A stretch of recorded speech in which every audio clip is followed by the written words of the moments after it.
Hi, this is Sergeant Betsy Brantner Smith at the National Police Association, and this is the National Police Association podcast. I have with me a guest today. We did some radio together, and as I listened to him talk, I'm like, I need to know more about this guy.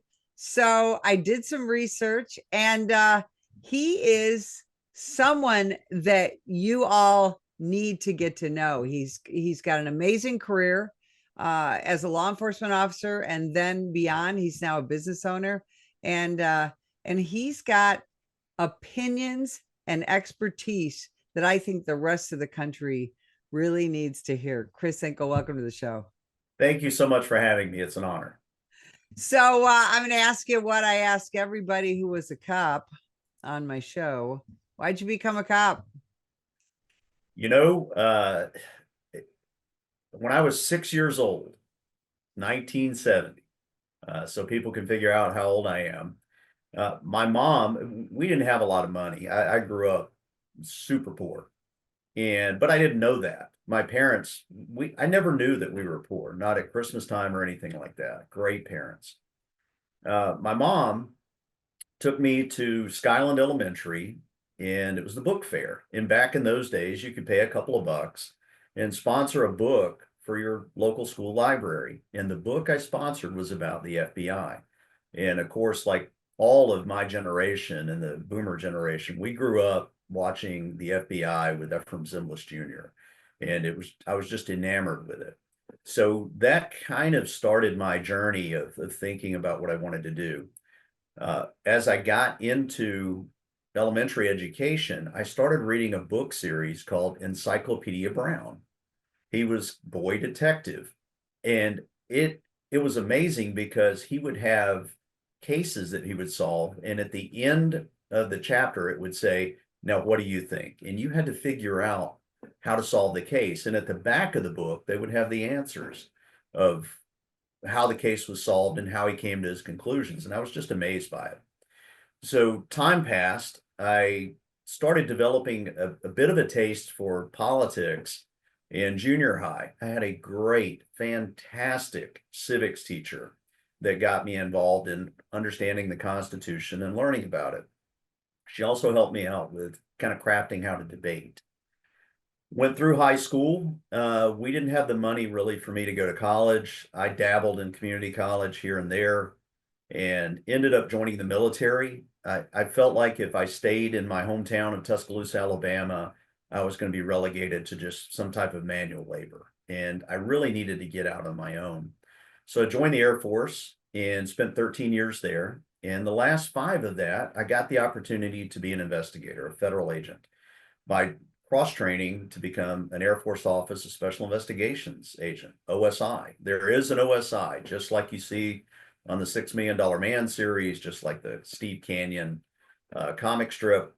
I did that for about 5 years, finally finished up my degree, and the FBI came calling. I'd worked some cases with them on the coast of Mississippi, and they encouraged me to apply. It took about a year. I left the Air Force with about 4 or 5 months of a gap between the Air Force and the FBI. Joined, went to the FBI Academy. I feel like I was blessed from the start with that. I was living my dream. It was amazing. What I thought was interesting is it didn't matter that I had a degree in education and psychology from the University of Southern Mississippi.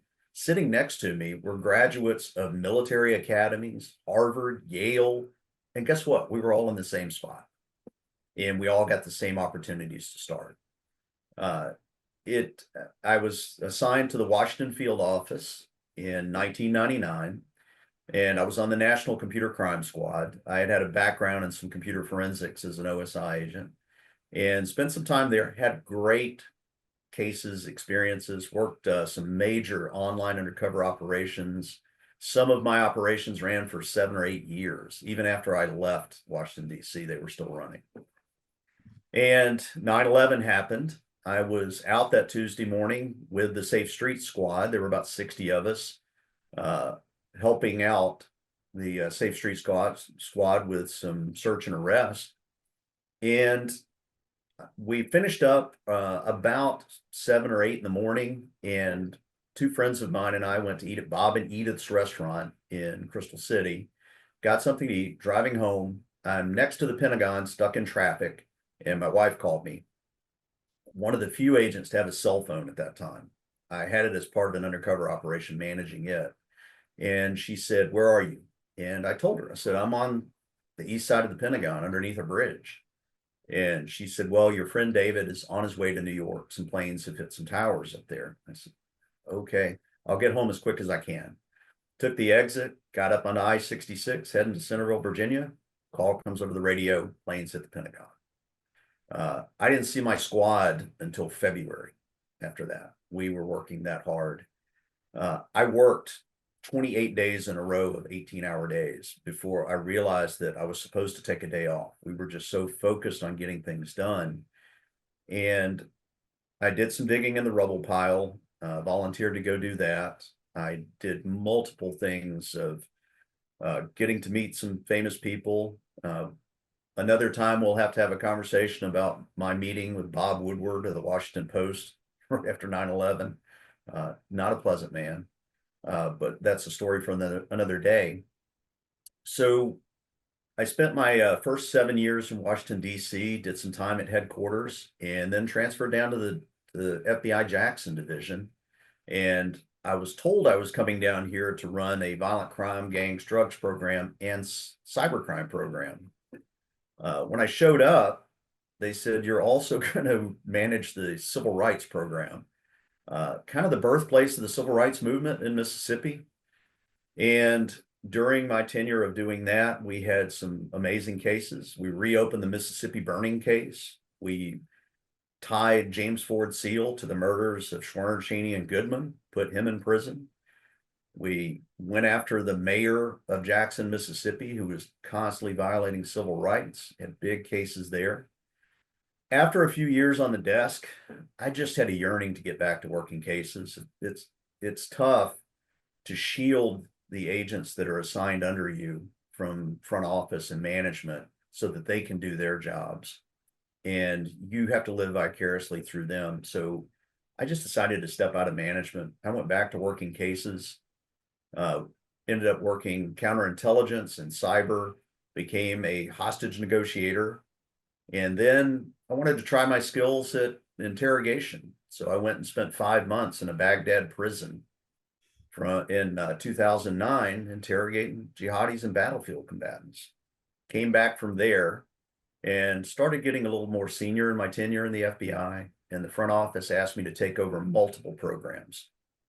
I became a subject matter expert in the FBI's Integrated Program Management, IPM, which measures all of the metrics inside the FBI. I wanted to understand what we're supposed to focus on and how we get credit for it.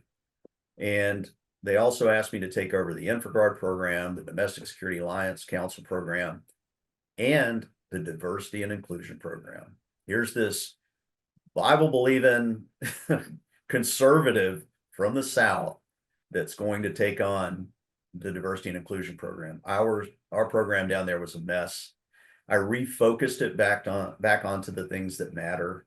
We started instead of celebrating some of these immutable characteristic months, we started celebrating Veterans Day, the Holocaust Remembrance Day, things like that.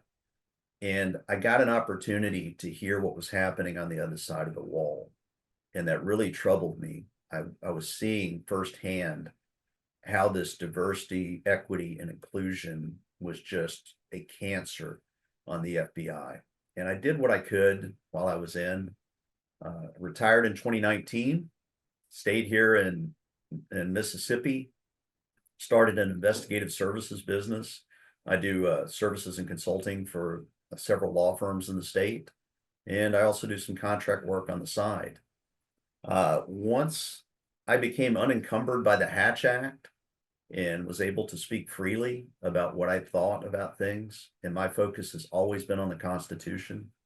Thank you, Emma Jean Nichols, my 7th grade civics teacher, for lighting that fire. I started speaking out. I noticed during 2020, during the COVID overreach, that there were a lot of things these governors and officials were doing that were beyond the constraints of the Constitution, and I started speaking out on it.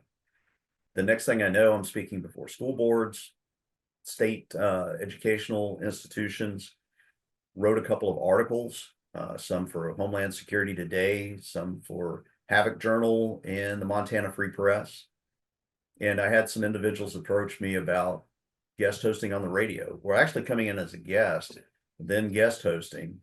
And that led to others hearing about me. I've gotten the chance to appear on Newsmax and other places. I just am amazed at what God keeps blessing me with. And that blessing brought me here today with you. The fortunate blessing that we were both on the same radio podcast and we got to interact. And now I have the opportunity to tell people a little bit about myself and what my focus is. I am a constitutional conservative at heart, strict textualist. I don't consider myself a Democrat or Republican. I just focus on the Constitution. When you look at the current FBI, where do you think they are headed right now when we go to 2025?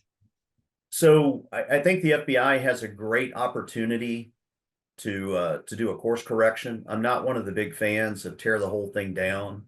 I think that Kash Patel's comment about emptying the FBI headquarters building, I think that's hyperbole.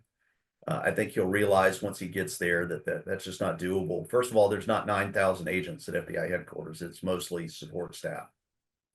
But I think he has an opportunity to course correct and get the FBI and the DOJ back within the constraints of the Constitution, the guardrails of the Constitution, as I say. And I think if he hits the ground running, there's some simple things that he could do right away. I'm working on an article right now to get out there. 4 or 5 things that he could do day one. First, he needs to set the tone and reestablish the U.S. Constitution at the cornerstone of everything that's done in the FBI, from physical fitness to firearms training to everything else investigation-wise that they do. The FBI needs to understand that the Constitution is there to restrict them. And I think that they've gotten outside those guardrails with the targeting of parents before school boards, the Catholic memo. All of those are symptoms of things that are bigger things that are going on in the inside. Even the targeting of a number of these January 6 people, and which I honestly support President Trump coming in and pardoning every one of them. It's enough. Other things that need to be done right away, you need to eliminate all DEI and diversity programs from the FBI. All. We don't hire up based on immutable characteristics. You want to measure it after the fact, that's fine. But it can't be the focus of the people that you bring in. There's no measures that show just because you're a white male or a black female that you're a better investigator than anyone else. It's about merit.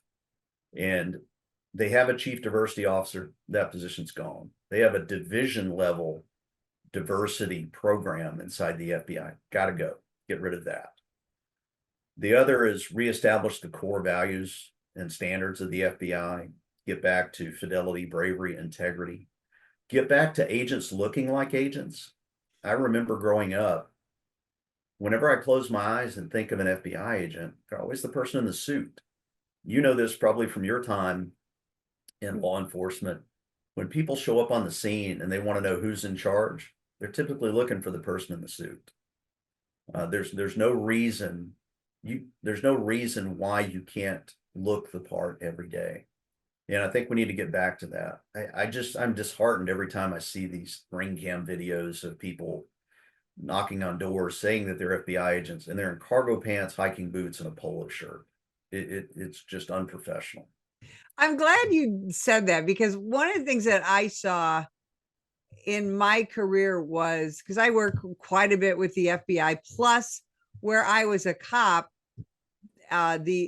most of the FBI agents in our region lived in my city. We literally called it Club Fed.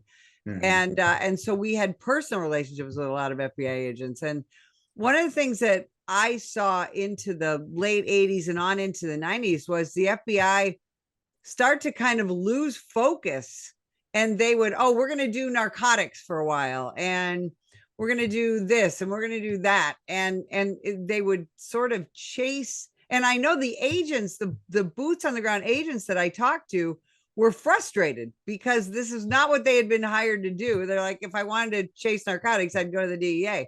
And I saw that really up until I retired. Do you think cash can bring that back, that focus, and should it come back? I think it should come back, and I think the agents on the ground are desirous for that to happen. Uh, the uh, the FBI is a career choice, and that career choice is a professional career choice, and it's restricted by the Constitution. And I got the feeling that the majority of the agents that I work with, even the younger ones that were coming in as I was getting close to retirement, it was a little unnerving to recognize when a brand new agent would come into the office, and I realized I was old enough to be that agent's father. I think that's when I knew it was time to probably move on and let others take over. But there was an excitement to the more successful agents that they got it, the professionalism in the job. The problem that we have is there's a number of agents that were hired that and analysts that are the product of the woke education, and they bring those ideas and thoughts in. To talk a little bit about two things that I observed. There was one, it was a young analyst in the office, and this was probably a few years before I retired. And I was commenting on something about the Constitution, and she vehemently disagreed. She's in her 20s. And I pointed out chapter and verse. I don't yell and scream, I just talk. And I pointed out to her why it's important, the guardrails and the strict constraints of the Constitution on the government, and the FBI is part of that. And she said, well, we disagree, but here's the good thing about it. You're going to retire, I'll still be here. Those people have no business in the FBI.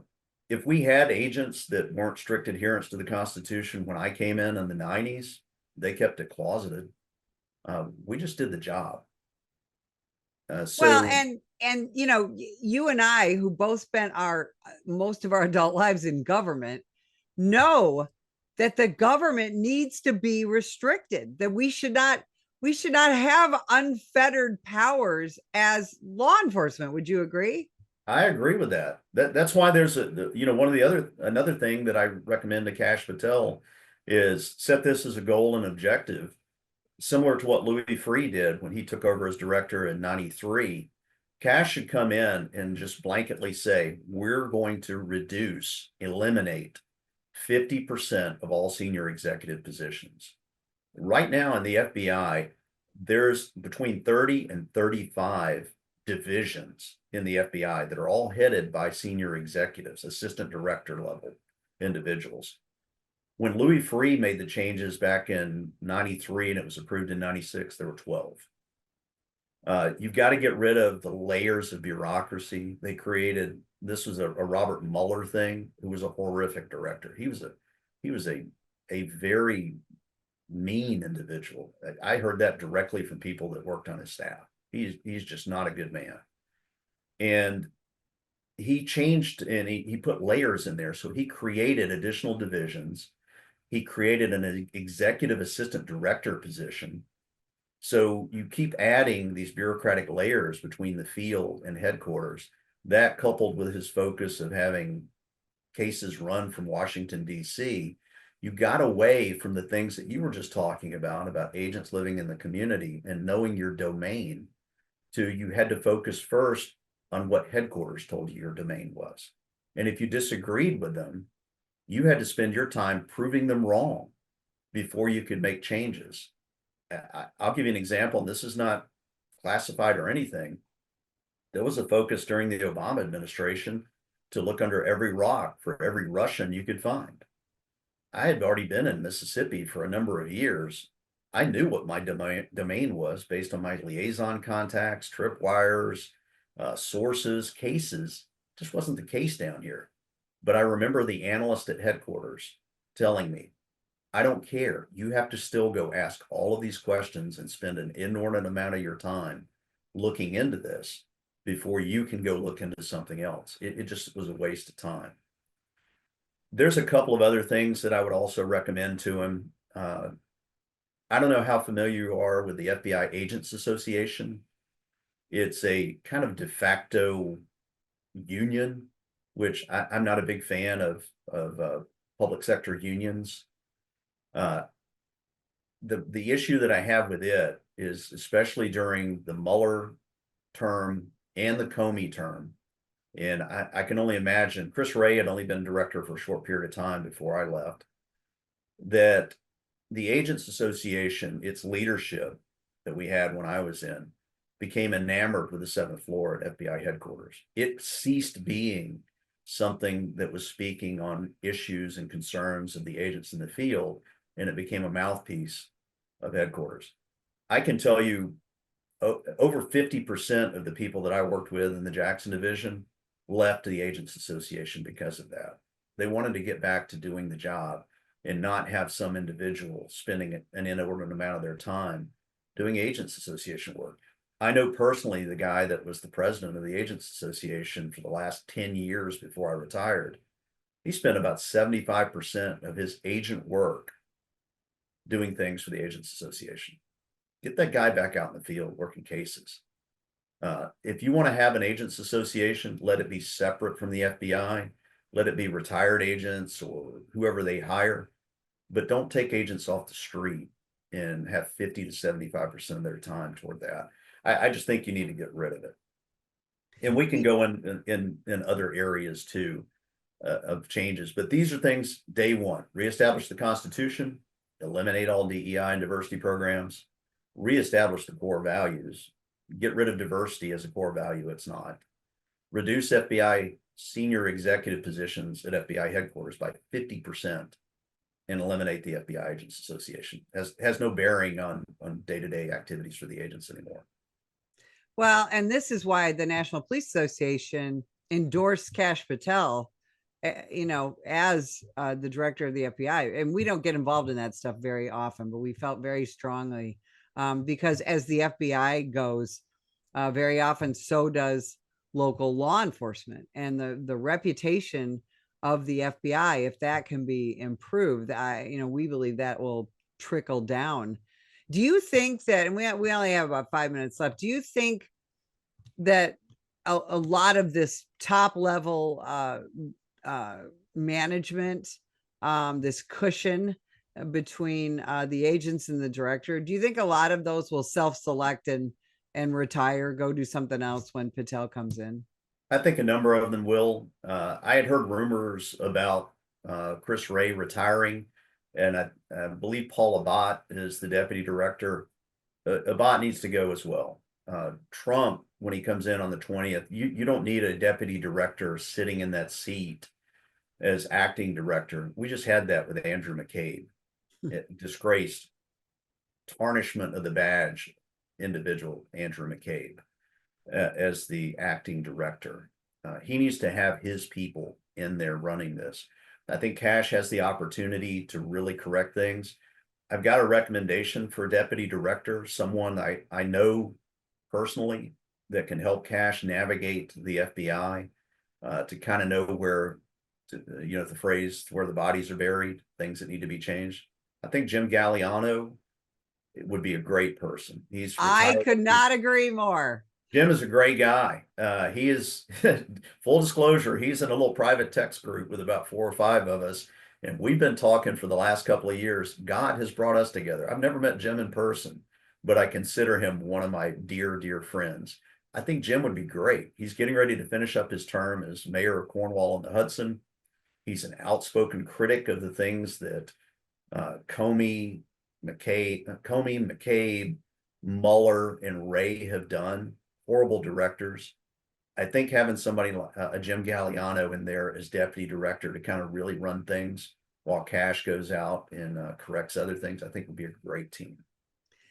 Last question. Do you think the American public are we going to eventually get the truth about January 6th, especially the FBI's involvement? we need to get multiple truths out there. Kash Patel should fully disclose the FBI's involvement in there. Transparency is the only way you're going to get the trust back of the FBI. There's other things that he should also disclose. We need to see the manifesto of the Nashville transgender domestic terrorist that killed those kids in the school. Something that the National Police Association, we were the first police organization, the first organization at all to sue, to try and get that manifesto. And we got stonewalled at every turn.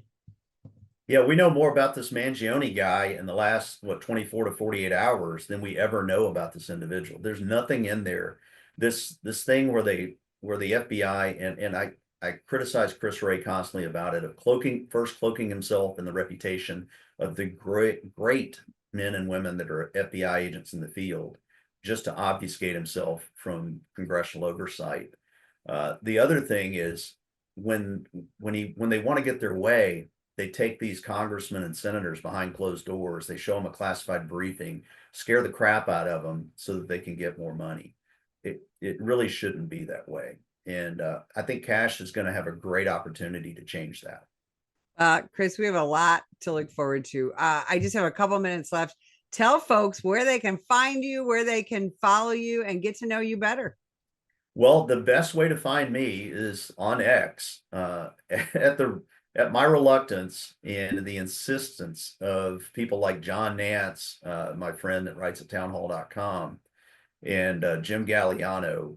They encouraged me to get out on X. I got on it a couple of months ago. I'm enjoying it as a news source. I am on X at the letter B, the letter F, conservative, BF conservative. It stands for Blunt Force Conservative. My good friend and radio show host down here, Jameson Haygood, helped me coin that, because when I speak about the Constitution, I speak from knowledge and experience, and I'm blunt with what I say. I'm not rude. I'm not belligerent. I just say what it says. I believe, like Scalia said, Constitution says what it says and nothing else. Otherwise, 5 hotshot lawyers sitting on the court be running the country. I love it. I love it. Well, Chris Hinkle, we cannot thank you enough for spending time with us today. I'm going to have you back pretty soon. Thank you very much. I'll have to have you on the next time I guest host on the radio so we can chat more. Absolutely. And if you'd like more information about the National Police Association, visit us at nationalpolice.org. Every day, the brave men and women of law enforcement put their lives on the line to keep us safe. But they need our help to continue their mission. Activist politicians, progressive prosecutors, the ACLU, and the rest of the anti-police forces receive millions in donations from extremist pro-criminal elements like George Soros and woke corporations. The National Police Association is fighting them in courts around the country, including the United States Supreme Court, defending officers who are being attacked for doing their jobs. Additionally, the National Police Association works year-round to pass tough-on-crime legislation to put and keep criminals behind bars. Consider going to nationalpolice.org and donating to keep us in the fight. Together we can win. That is nationalpolice.org.